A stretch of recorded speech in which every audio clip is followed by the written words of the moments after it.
Hi, నా పేరు కీర్తన. ఇది మా స్కూల్. ఇక్కడ నేను ఒకదాన్నే చదువుతున్నాను.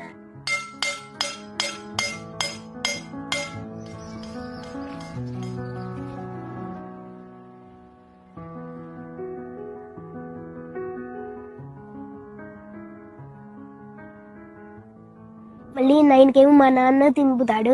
ఆ తర్వాత ఫస్ట్ ఏమో ఇంగ్లీష్ చదువుతా, తర్వాత తెలుగు చదువుతా. మళ్ళీ అన్నం తిని వచ్చిన తర్వాత ఈవీఎస్ చదువు. ఫస్ట్ ఏమో మ్యాథ్స్ చదువుతా, తర్వాత ఈవీఎస్ చదువుతా.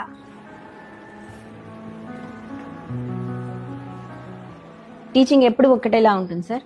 అది 10 మంది ఉన్నా 20 మంది ఉన్నా ఒకళ్ళున్నా ఒకటేలా ఉంటుంది. దానిలో ఎలాంటి చేంజ్ ఉండదు. కాకపోతే బర్డెన్ తగ్గుతుంది సార్.